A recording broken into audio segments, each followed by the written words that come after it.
Hello everyone, I'm Paul McGuire Grimes. The entrance of Shazam made for a playful entry in the DC Extended Universe. Its star Zachary Levi is back for more in Shazam! Fury of the Gods. It's in theaters and I want to talk about it. This is Paul's trip to the movies.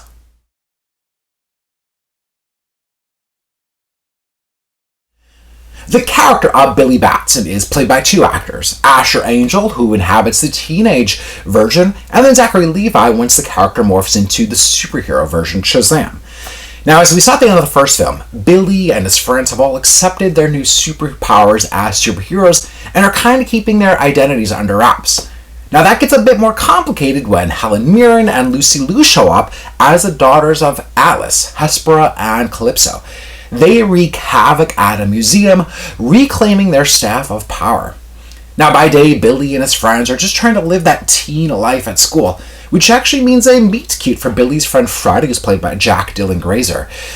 He meets this new transfer girl at school, played by Rachel Zegler. Now, the film also marks the return of Jaimun Hunsu and Adam Brody as the superhero Freddy. David F. Sandberg is back directing the sequel, which comes with a screenplay by Henry Gayden and Chris Morgan. Shazam! Fury of the Gods is one of those superhero movies that feels a little overstuffed and overly complicated in an attempt to make it this bigger and bolder film than this first one.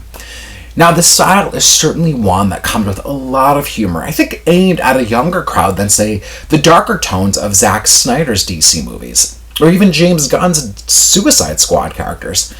There's a real self-referential vibe here with many pop culture references, both in the dialogue and the Easter eggs that you'll see on screen. Even the needle drops are deliberately on point, like holding out for a hero during this massive bridge collapse. Now, much like DC's last film, Black Adam, there's a lot of backstory here to really build out the world of these gods and these wizards that we're introduced to, and Sandberg and his creative team have thrown everything into this movie, including an army of unicorns and a Skittles sponsorship that we see in the climax. For me, the film works best when it's with its young cast, especially the friendship between Asher Angel and Jack Dylan Grazer as Billy and Freddy.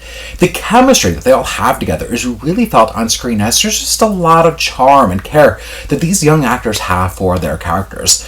Zachary Levi is just as hyperactive as we saw in the first film as superhero Billy or Shazam.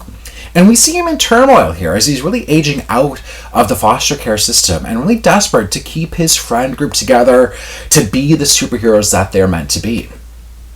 Levi's energy is through the roof, which is great on one hand, but always kind of strikes me a little odd because Asher Angel doesn't play the teenage Billy that way. And I've never understood that kind of creative choice here, as we don't see that difference between the other teens and their adult superhero counterparts.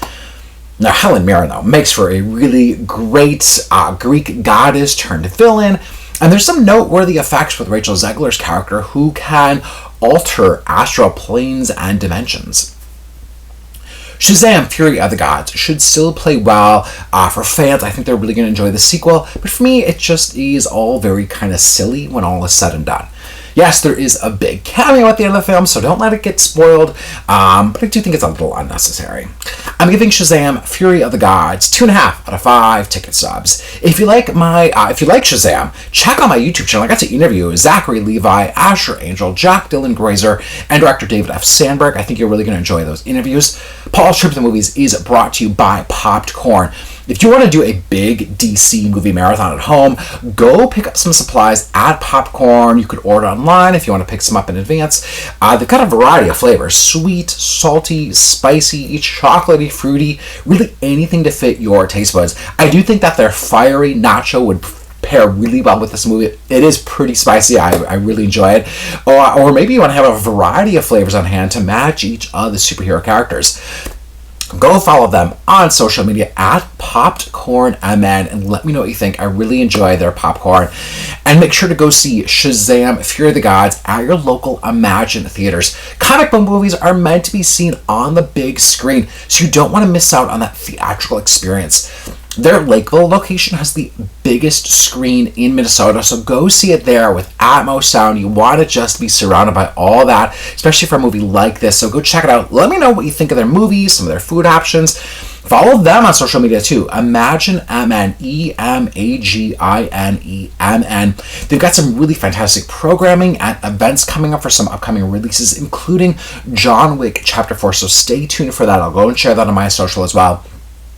And go to my website, paulstriptothemovies.com, for even more reviews. Thank you so much for watching my review of Shazam! Fury of the Gods. This is Paul's Trip to the Movies.